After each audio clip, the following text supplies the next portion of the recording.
Here are the answers to the Chapter 7 study guide. It says draw an angle with the given measure.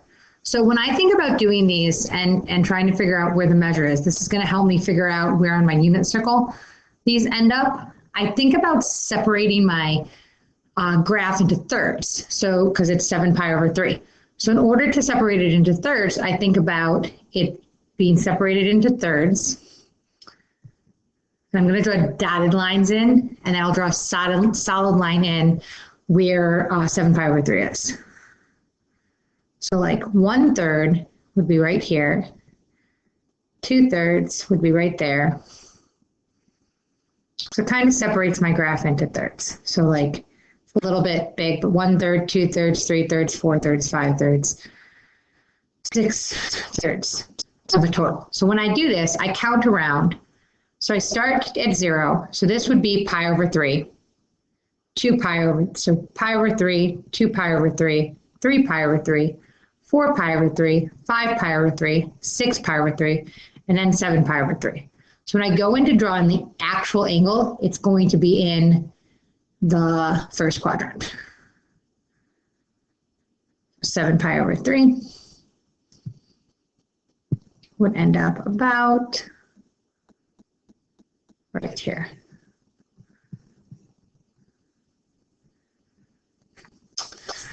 For problem number 2, it was negative 7 pi over 6. So when I think about doing that, I separate my graph into 6. So again, I'm going to do it with a dotted line just to kind of help me. So there would be 2 6s in each quadrant.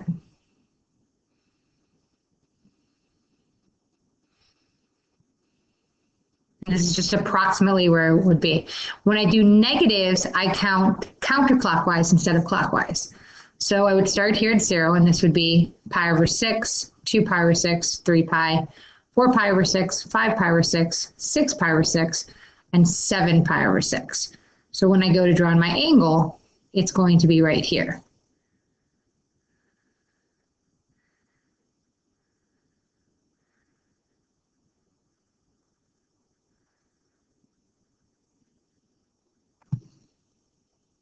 So 7 pi over 6 is right here.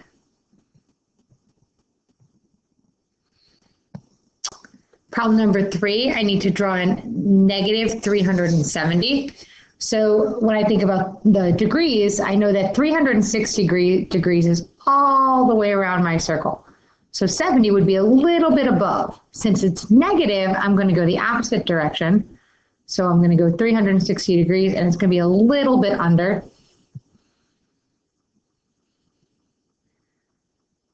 So my angle will end up being like right here, negative. And in the last example, I have 7 pi over 4. So I'm still going to separate it into fourths. So then when I count around the circle, I have pi over 4, 2 pi over 4, 3 pi, 4 pi, 5 pi over 4, 6 pi over 4, and 7 pi over 4.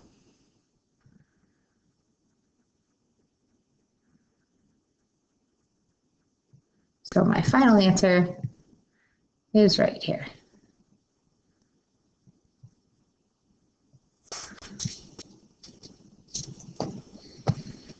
The next set says to find the reference angle. So this is the measure of the angle in the first quadrant.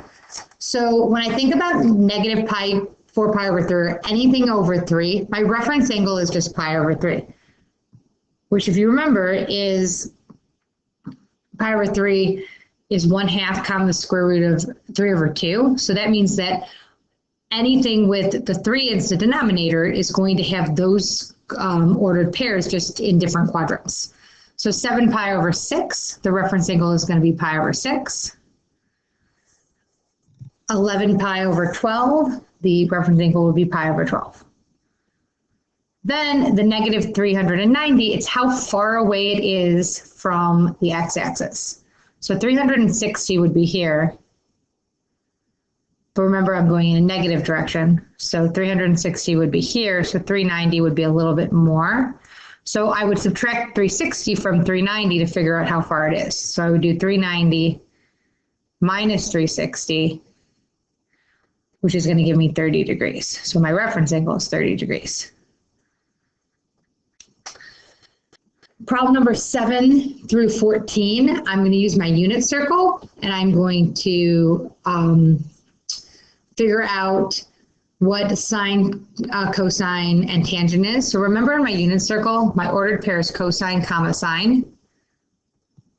And then tangent is sine divided by cosine. So all I have to do for each one of these is find it on my unit circle and use the ordered pairs. So let's go and grab a unit circle. Let's see. We'll do a search for one.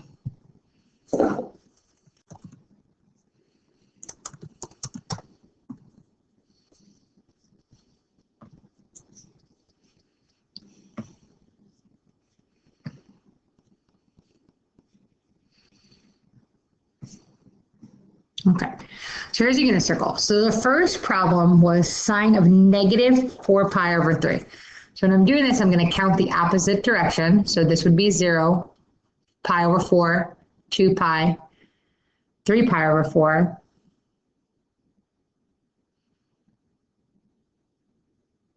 Oh, sorry, I mean, it's asking for pi over 3.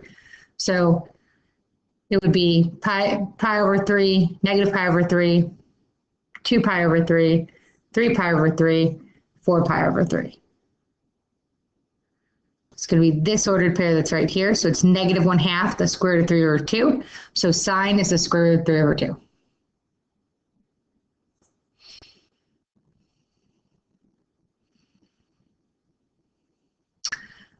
Number 8, I want to do the tangent of pi over 4. So if I go back to my unit circle, pi over 4 is right here. So negative pi over 4 would be right here. So it's asking for the tangent, so I'm going to divide the two. So I'm going to do the negative square root of 2 over 2 divided by the square root of 2 over 2. Well, anything divided by itself is 1. Since it's negative divided by a positive, the correct answer is negative 1. Problem number 9, 10 pi over 3.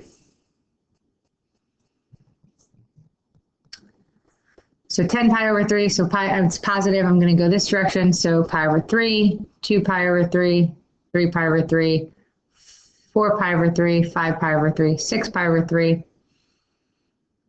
7 pi over 3, 8 pi over 3, 9 pi over 3, 10 pi over 3. So it's going to be the same as 4 pi over 3. So it's asking for the sine. So it's negative square root of 3 over 2.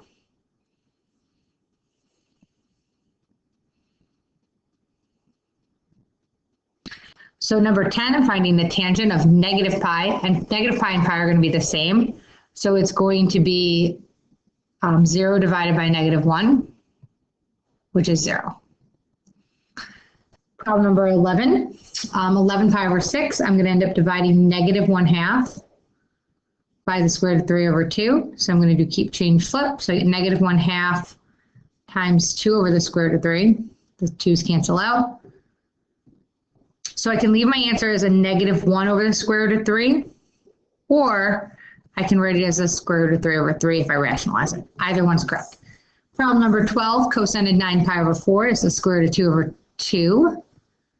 13, the sine of negative 4 pi is going to be 0. And the cosine of 9 pi over 2 will also be 0. So each one of these I just counted around on my unit circle.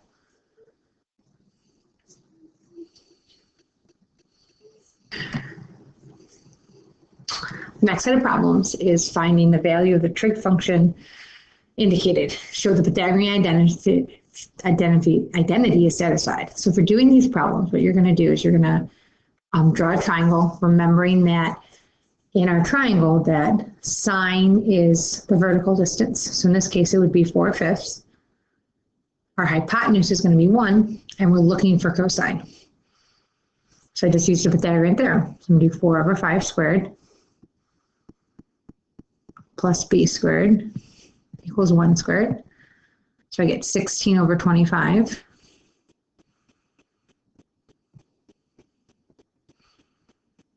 equals 1. So then I subtract 16 over 25 from both sides. So I'm going to get 9. So b squared equals 9 over 25. So when I take the square root of both sides, I end up with 3/5. So the cosine of theta is 3/5. Problem 16, find cosine of theta if sine of theta is 3 over 7. So again, 3 over 7 is my sine, 1 and b. Do the same process, so 3 over 7 squared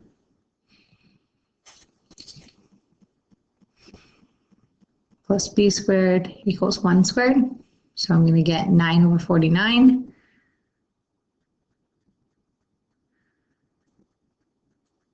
equals 1. So I subtract 9/49 from both sides. So I get b squared equals 40 over 49. Square root both sides. So b is going to equal the square root of 40 over 7.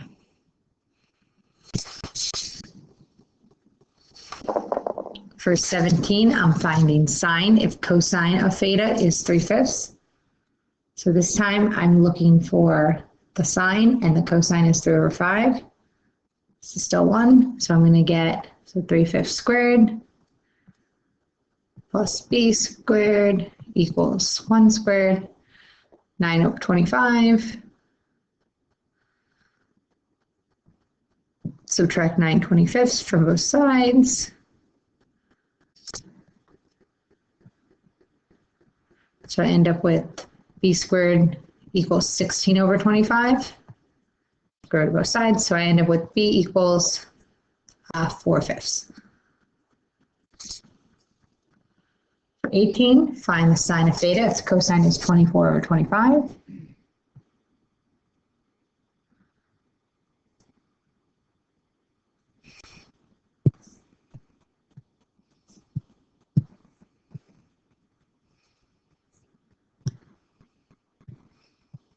So I'm still going to use there. I'm going to do 24 over 25 squared plus b squared equals 1 squared. So I get 576 over 625 plus b squared equals 1.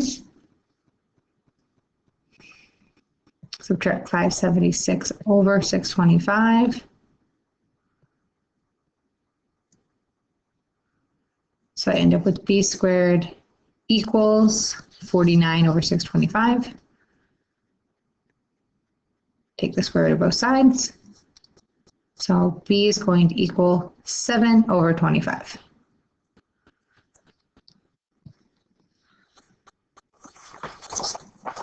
The next problem is I'm going to graph a sine curve.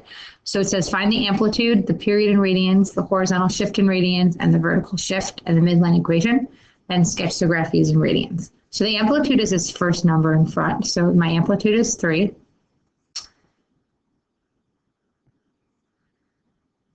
My period, since there's no number in front of theta, my period is going to be 2 pi.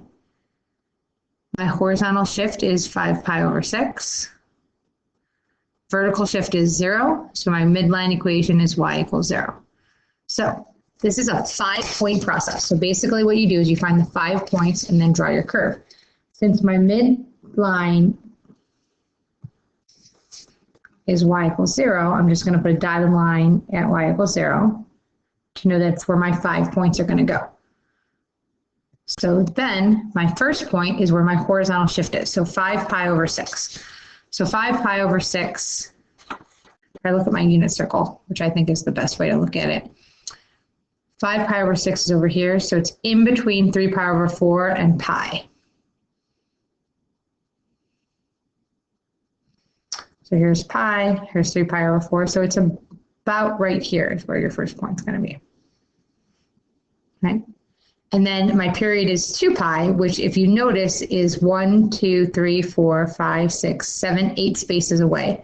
So my second point is going to be 8 spaces away from my first one. So 1, 2, 3, 4, 5, 6, 7, 8. So it's going to be right over here. And then I just find the midpoint. So I find the midpoint between these two. It's right here. So there's my first 3 points. So the first point, my period away from that point, and then the middle of that. And then my other 2 points are in between each other. So my next point is between these two, and my amplitude is 3. So it would be 1, 2, 3. So it's going to be right here. And then this one is in between these two and down 3. So then I just draw in my curve. For the second problem, I modified it a little bit. Instead of having my parenthesis right here,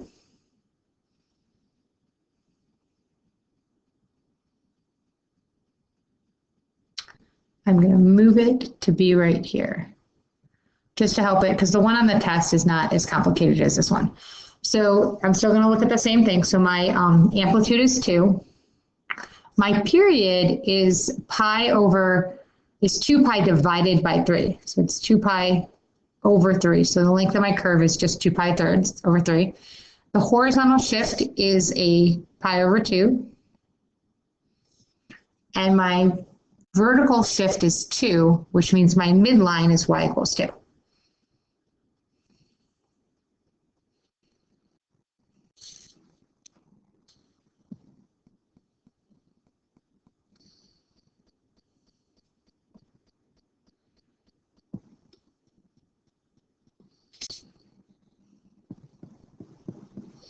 So then I'm going to put a dotted line at my midline just because it kind of helps me. So there would be my midline. So my starting point is going to be at pi over 2, which is going to be right here. So pi over 2 and on the midline. And my period is 2 pi over 3. So it's only 2 pi over 3 away. So it's a little more than, it's like right here. So then my midpoint between them is about right here. So there's my 3 points. So now the difference is between this one and the last one is that it's got a negative in front of it. So because of this negative sign right here, instead of between the first 2 points, I go up, I'm going to go down. So in between these 2 points, my amplitude, I believe, was 2. So I'm going to go down 2 and put a dot right here. In between these points, I'm going to go up 2 and put a dot right here. So my curve is going to look like this. So it just goes the other direction. Problem number 21, find the missing side lengths. Leave your answers as radicals in simplest form. So all of these are special right triangles. So I wanted to kind of move this down a little bit so I can put like the rule at the top. So both of these are 45-degree triangles. So the rule for a 45-degree triangle is that this is my triangle, this is x, and so is this, and this is x times the square root of 2. So if I know the hypotenuse, I divide it by the square root of 2. If I know the legs, I multiply them. So x and y are going to be exactly the same. I know the hypotenuse. So to do this problem, I'm going to do, it's really x square root of 2 equals 4. So I divide both sides by the square root of 2. These cancel, so I get x equals 4 the square root of 2. So then I'm going to rationalize it. So multiply by the square root of 2 over 2. So I end up with 4 the square root of 2 over 2. These reduce down to 2. So x equals 2 the square root of 2. And so does y, because y and x are exactly the same. Okay. Problem 22, it's a 45-45, so I'm going to use my rule. So I know what x is. X is 2 the square root of 2. So that means a equals 2 the square root of 2. To find b, however, I'm sorry, b equals, not a, because b are the legs. So then to figure out what a is, I just multiply by the square. So I'm going to do 2 the square root of 2 times the square root of 2. So 2 times the square root of 2 is the square root of 4, which is 2. So it's 2 times 2, or 4. So a equals 4. The next set of triangles are 30, 60, 90. So I wanted the rule for that. So if this is, the short side is x, the hypotenuse is 2x, and the longest side is x times the square root of 3. So in this first example, I have the hypotenuse, and I want to find the short and the long side. So to find the short side, I just do 8 the square root of 5 and divide it by 2. So y is going to equal 4 the square root of 5. To find the long side, I just multiply 4 times the square root of 5 times the square root of 3. And I get 4 radical 15. And that equals x. For 24, I'm going to do the same thing. I know the hypotenuse. To find the short side, I divide the hypotenuse by 2. So I do 10 divided by 2 equals 5. So in this case, y equals 5. And then to find the long side, I multiply it by the square root of 3. So 5 square root of 3 equals x.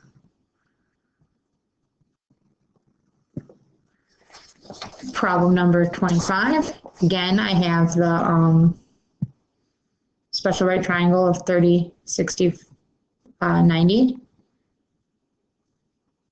So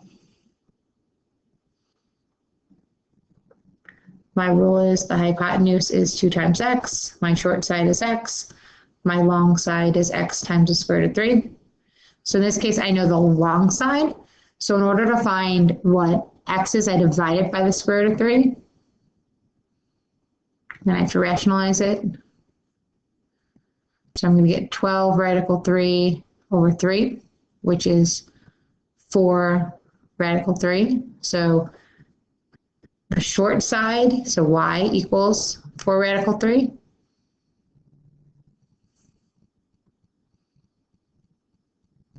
So then to find the hypotenuse is just 2 times x. So I multiply 4 times the radical 3 times 2. So I get 8 radical 3. So x equals 8 radical 3. Problem 26, I have 45, 45, 90. So x, the two legs are the same, and it's x times the radical of 2.